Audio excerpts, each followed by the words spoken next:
cyber-infused road.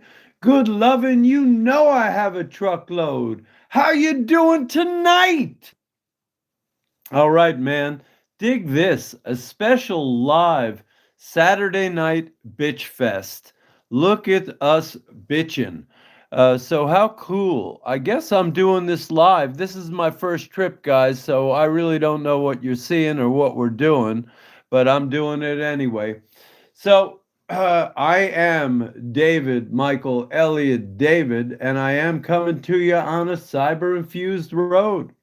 So today was a crazy long day. First, I have a tech guy who is nothing but a disappointment, gives me his word all the time, breaks his word all the time, and tomorrow he's going to find out that my word has value.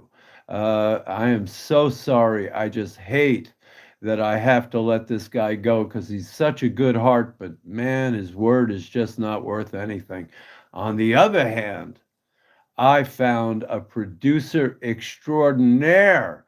I gave him a 6 second test with a whole bunch of requirements, and everything I asked for was in that 6 seconds. And he gave birth to a character that you are going to love called Panikin' J Mayhem.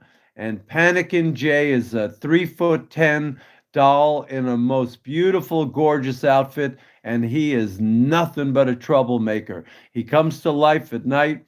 He lives with the Hollies, Steve and Melinda Holly, and they have a girl, Cynthia, 5 years old. And the Hollies, the mom and dad, hate panicking, but they can't get rid of it because Cynthia is attached. And the bottom line is Cynthia knows Panickin's secret. Very funny. It's going to be hysterical. You know what? I want to talk to you about liking, subscribing, and sharing. But more importantly, I want you to look for Tyler and I want you to look for Mantika. And I'm really pushing a song called Show Me the Love by the Mona Lisa Love Band. So do me a favor and check that out. And now let us begin the bitch fest. My first 5 minutes is going to be about the cesspool that we lovingly know as Facebook. People on the left, people on the right, and I'm stuck right in the middle. And here's the problem. I'm an angry grace man. When I see people say stupid things or I see them say evil things, I become not a nice individual at all. And if they say something that deeply offends me, I am far better at being a creep than they are. And I make sure that I use a scalpel and fight hate with hate, only they're using a butter knife. I'm using a scalpel. So I look at that and I go, how ridiculous. The right is fucked up. The left is fucked up. These idiots are posting to each other. Nobody's getting anything done. And the only person who's benefiting is Mark Zuckerberg. And the little hits that the addicted monkeys get for spending their lives. Can you imagine the last day of your life? What did you do? You spent 3 hours on Facebook. Oh, what an absolute funny thing to do with your life. So, with that in mind, it kind of scares me that Congress is very much like Facebook. You know, I mean, they're the 5 minutes on one side, 5 minutes on another side. Nobody's getting anything done. These people aren't talking for the sake of the people. They're talking for the sake of the viral moment the camera hit. It's a weird thing. We're living in a time where I'm going to keep on coming back to the fact that the only thing that can save mankind, the only thread that can go through all of mankind is grace. You have people in need who need grace, and you have people who are good that give grace. Grace recognizes grace. It's as simple as that. Grace is the only thing that can end the madness. I mean, understand, people who are convicted in what they believe, they're not getting off that position without doing a lot of work. And the truth is, you know, and I know, nobody's doing a lot of work to cure something when they don't think something's wrong with them. And the truth is, if you believe a lie, it becomes a file in your operating system. And unlike a computer, there is no hitting delete. But there is hitting like, subscribe, and share. So thanks for that. Okay, now we're going to move right on down the line and we're going to talk about brick and mortar and what the hell is going on. Got a mall in your area that went out of business? Got a Rite Aid or any major department store that went out of your business? Get ready. That eyesore is going to be there for 7 to 12 years. Ultimately, you have three entities involved. You have the guy who owns the dirt, the guy who might own the building, and then you have the city. The guy who owns the dirt does not want to pay for that bill to be demolished. The city is just going to sit back and watch and then, hope it doesn't become too rat infested. But the reality of it is, look at the times that we're living in. Do you realize that it's possible, it's quite possible, that a baby born today may never see a McDonald's sign? And you know what the kicker about McDonald's is? McDonald's is actually in the real estate business. This is not any kind of unknown secret. This is common. McDonald's, the smart thing that they did was they bought the land and they own the building. Here's the problem. If they close the store, nobody wants that building. McDonald's is so strong they can afford to write off this and write off that, but let's be realistic. With a $20 minimum wage and they're selling Grinch Christmas meals for $15 to $18, McDonald's may not look like the Titanic now, but I promise you it's approaching an iceberg, and it's definitely a little bit too big to get out of the way just like that. Whoever thought that Amazon or Temu or all these different things would absolutely destroy our favorite candy stores, our favorite toy stores, our favorite anything. Really, we live now in a DoorDash society. Why leave the house? You can have it delivered. That's just where it's going.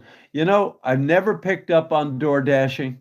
Never. For some reason or another, I'd rather get in my car and pick it up myself. It just doesn't seem right to be too lazy to have someone bring it to you. But, then again, I don't know. Maybe it's because I'm cheap. Maybe it's because I never know what I want until I'm there. It's as simple as that. Are you guys experiencing life being as funny as I am? Isn't it amazing how different think about who we were in the 60s, in the 50s, in the 40s. The guys came home from the war, they were all hopped up and wanted to drive fast cars, wanted to marry pretty women, wanted to have lots of babies, baby boomers.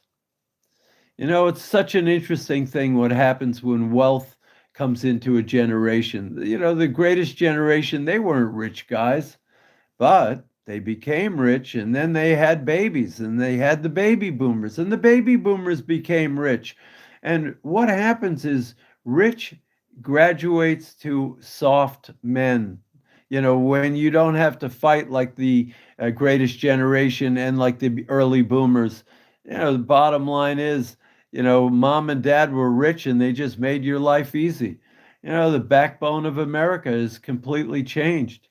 I come from a time where, pledging allegiance meant something, saying thank you to a cop meant something. Now, what means anything? You do you, I'll do me. You wear a mask, I won't wear a mask. You're a bad guy, I'm a good guy. It's just so confusing to me because here again, I'm right in the middle and grace recognizes grace. I don't know how to describe it. I leave the house and all I look for is beauty. I see unfortunate. I see the homeless holding out signs. I'll make a true confession. No one ever gave me anything. I had to work for everything. So unfortunately, or not fortunately, I'm here to tell you, I don't see the homeless because no one gave me anything. So I figure one good turn deserves another, right? I don't know if that's making me look like a nice guy or not, but life goes on. So, what I'm going to talk about next, as I'm just following this list and realizing I'm burning through it, is customer service. Is that still around, customer service? I'll tell you something. I've been involved in a fight with DWP for going on at least a year, and you know what's amazing? They don't want to end it. They don't want to settle.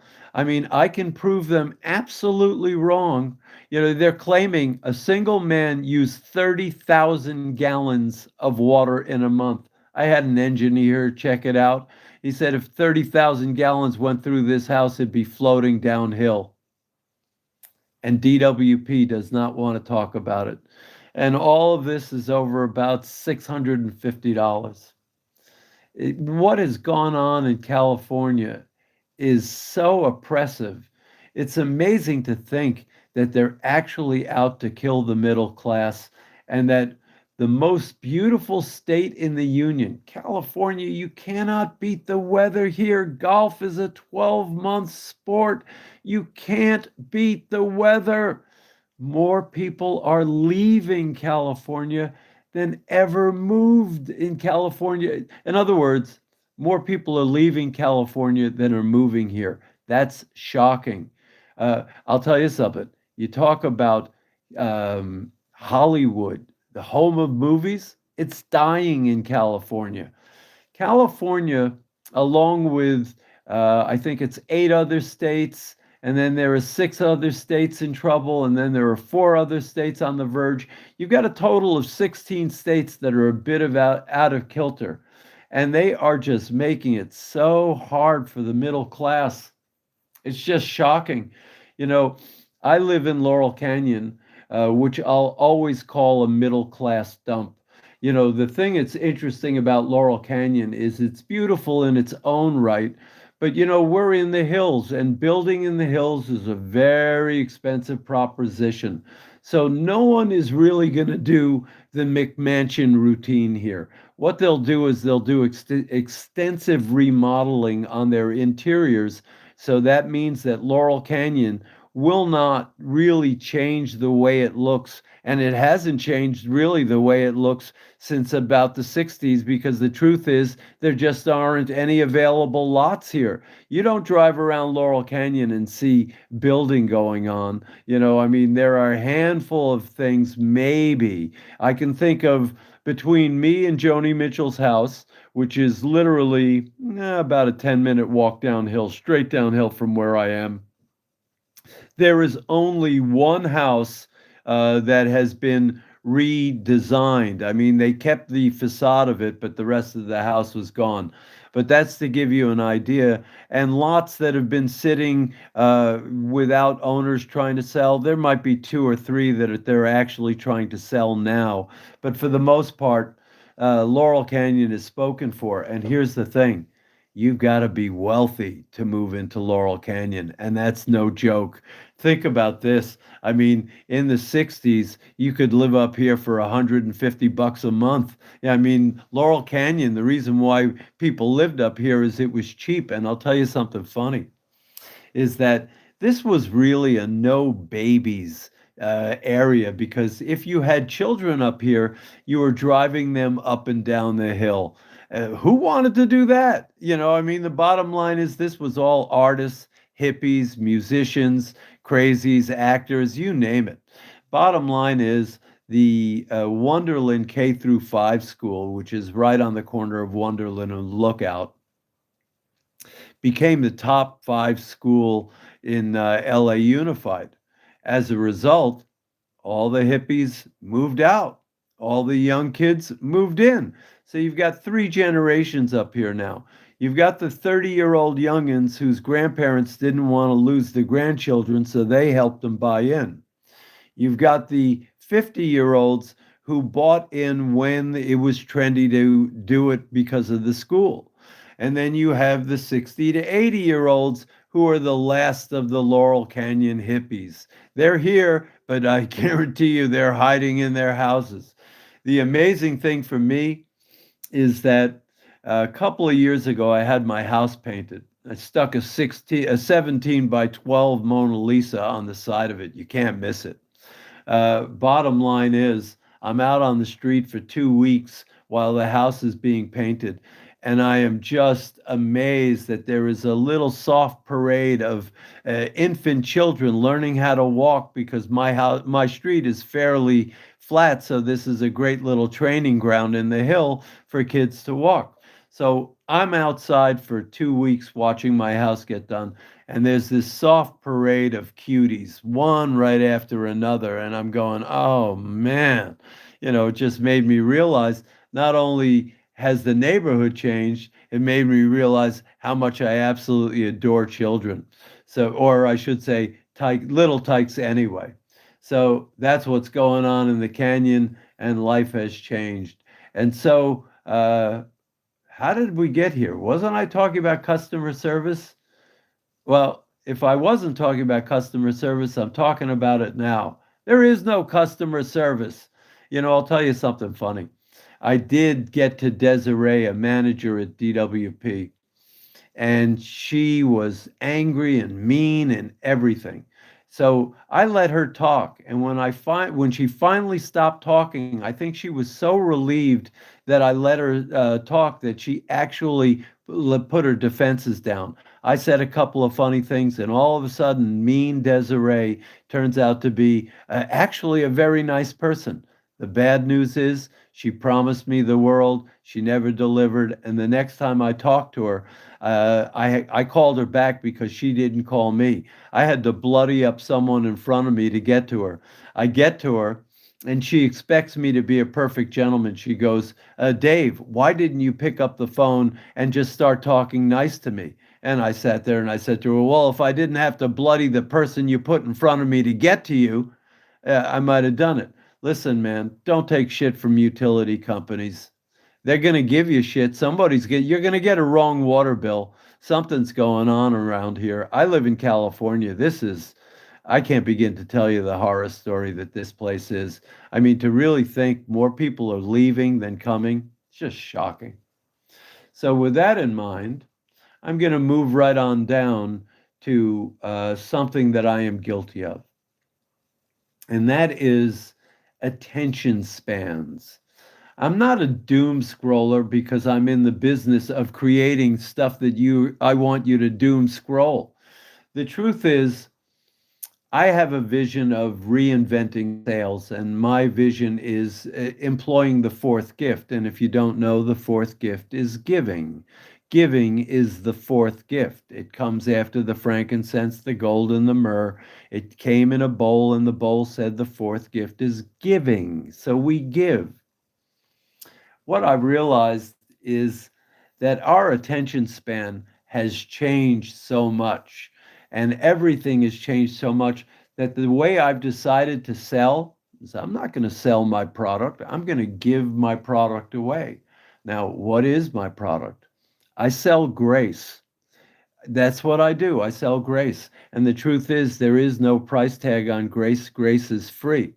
The store, Who is Jay Loves, has got a website that's going to sell hats, mugs, and T-shirts. To me, those are trinkets. So my web manager will handle that. But as far as selling grace, that's the heavy lift, man. You got to realize what I'm doing is kind of unusual because if you Googled it and searched it and Chat GPT'd it, there's nobody out there that's selling grace, that's pulling it out of their satchel and saying, this is my product, sample it. Doesn't work that way. Grace. Grace is an amazing thing. You know what? I'm going to tell you that grace recognizes grace. And if you see someone that comes into your reality and you get a warm feeling from them, or you get a feeling like I can trust this person, or they're kind to me, or I'm good to them, or whatever it is, you feel that mutual thing, say hello. You'll be amazed because when grace recognizes grace, it's beautiful because it reaffirms the reality that grace to someone in need, grace to someone who's giving, they meet in the middle. tell you a beautiful story. I was in a supermarket, saw a lady who couldn't reach for the item she wanted. I asked her. She said yes. I brought them down for her, and then I just had a moment with her, and I said to her, "Hey, you know what? I'm going to tell you something. Grace recognizes grace." She turns around and she says, "Hello, Grace." I was absolutely knocked out because she got it. She got it. And you know what? We had a moment. It made her day. It made my day. It was great. And it was so effective, I actually told you. Isn't that interesting? Listen, man, I've been doing this now for 20 minutes and 30 seconds, so I guess I feel justified in saying, hey, like, share, and subscribe. Now, I want to tell you something very interesting about the 27 issue episodes of the Midnight Serenade. It was designed to be binged. If you want to understand the artistic experience, by all means, I invite you to binge Midnight Serenade. Start at one, take it all the way to the end. You will learn, you will identify, you will relate. You will hear Grace recognizes Grace, and a lot of times, maybe enough to get it going. So, with that in mind, I really want to tell you, hey, I'm so hoping you guys check out Mona Lisa Jones and the Laurel Canyon Love Band. I would say that it looks to me like Show Me the Love has a chance of getting there. If you like it, subscribe it and share it. Do that. Be beautiful. Live a wonderful life. Grace recognizes grace. Find your higher self. Give it a hug. Love yourself. Have an absolutely beautiful Sunday. And this has been fun. We'll do it again every Saturday night, and I will be with you live on Christmas Eve and New Year's Eve. You are not going to be alone because your friend David, Michael, Elliot, David. Oh, I love when I say all four names at once. You do have a great night. I had a lot of fun. I hope you did too, and we'll see you around. Now let me figure out how to get out of this thing. Do I hit this? Do I hit this? Are you sure you want to stop? Yes, I am. And I think I did.